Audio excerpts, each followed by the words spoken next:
नमस्कार विद्यार्थी मित्रांनो, स्टडी फ्लो कोर्सेसमध्ये आपले पुन्हा एकदा सर्वांचे स्वागत आहे। तर मित्रांनो, आज आपण 10वी झालेल्या विद्यार्थ्यांसाठी डिप्लोमा स्तरावरील मेकॅनिकल इंजिनिअरिंग कोर्सच्या डिप्लोमा बद्दल आपण हा व्हिडिओ घेऊन आलेलो आहोत। यामध्ये आपण या कोर्स बद्दल सर्व डिटेल्स पाहणार आहोत, जसं की ह्या कोर्सचा कालावधी काय आहे, याच्यामध्ये काय शिकवलं जातं, याची शैक्षणिक पात्रता काय लागते, याचे कॉलेज कोणकोणते आहेत, किंवा याच्यानंतर तुम्हाला जॉब्स कोणत्या मिळू शकतात किंवा तुम्ही पुढील शिक्षण काय घेऊ शकता। सर्व जे डिटेल्स आहेत ते या व्हिडिओमध्ये तुम्हाला पाहायला भेटतील। हा व्हिडिओ एंड पर्यंत पहा। चॅनलवर नवीन असाल तर सबस्क्राइब नक्कीच करा। So let's begin. आता सर्वप्रथम शॉर्ट मध्ये या कोर्समध्ये काय शिकवलं जातं ते पाहूया। तर बघा, हा जो कोर्स आहे तो 3 वर्षाच्या कालावधीचा आहे। म्हणजे 10वी नंतर ज्यावेळेस तुम्ही याला ऍडमिशन घेता तर या कोर्सचा कालावधी तुम्ही 3 वर्ष तुम्हाला कंप्लीट करावा लागतो। यामध्ये तुम्हाला ऍडमिशन घेण्यासाठी 10वीला मिनिमम 55% मार्क्स असले पाहिजेत, आणि जर तुम्ही रिझर्व्ड कॅटेगरीमधून येत असाल तर 5%चं रिलॅक्सेशन आहे, म्हणजे 50% ही याच्यामध्ये चालतात। आता या कोर्सला ऍडमिशन घेण्यासाठी college to college exams vary होतात। काही ठिकाणी एंट्रन्स एक्झाम ठेवली जाते, काही ठिकाणी तुमचे मार्क्स बघून तुम्हाला ऍडमिशन दिले जाते। तर मित्रांनो, याच्यामध्ये शिकवलं काय जातं तर याच्यामध्ये बेसिक प्रिन्सिपल ऑफ मेकॅनिझम शिकवले जातात। त्याचबरोबर जे टेक्निकल एज्युकेशन आहे ते याच्यामध्ये दिलं जातं, जसं मेकॅनिझम बद्दलच, कारण ह्या कोर्सचं नावच मेकॅनिक्स मध्ये मोडलं जातं। आता या कोर्सच्या सिलेबस मध्ये theory of mechanics, fluid mechanics, mechanical engineering या विषयांचा याच्यामध्ये समावेश होतो, किंवा याच अभ्यासक्रम तुम्हाला 3 वर्ष शिकवला जातो। त्याचबरोबर याच्या ज्या एक्झाम्स होतात, म्हणजे कॉलेजमध्ये तुम्ही ज्यावेळेस ऍडमिशन घेता तर याच्या एक्झाम्स सेमिस्टर पद्धतीने होतात। याच्यामध्ये तुम्हाला 6 सेमिस्टर्स पाहायला भेटतील, आणि प्रत्येकी सेमिस्टर नुसार तुमच्या एक्झाम्स घेऊन तुम्ही हा कोर्स जो आहे तो पास आउट करू शकता। तर मित्रांनो, सर्वात महत्त्वाचं म्हणजे हा कोर्स कोणी करायला पाहिजे। तर बघा, तुमचं जर तुम्हाला करिअर हार्डवेअर इंजिनियर किंवा मेकॅनिकल इंजिनियर मध्ये तुम्हाला करायचं असेल तर तुम्ही डायरेक्टली हा course without any hesitation choose करू शकता।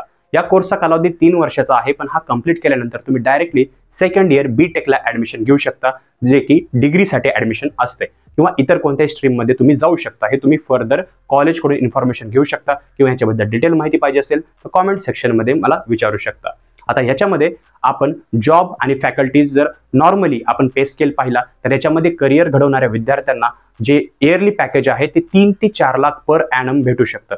पण जसं जसं तुम्ही हायर स्टडीज याच्यामध्ये करत जातात, जसं की ग्रॅज्युएशन, पोस्ट ग्रॅज्युएशन, मास्टर्स या गोष्टी, तर तुम्हाला तसंच पे स्केल याच्यामध्ये पाहायला भेटतं।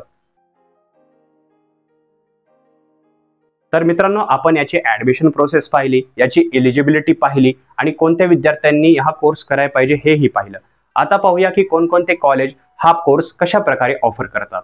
तर मित्रांनो, मोस्ट ऑफ कॉलेजेस हा कोर्स 3 वर्षासाठी जे आहे ते ऑफर करतात, म्हणजे तुम्हाला रेग्युलर हा कोर्स करावा लागतो। काही लिमिटेड कॉलेज आहेत जिथं 1 वर्षाचा हा कोर्स करस्पॉन्डन्स पद्धतीने शिकवला जातो।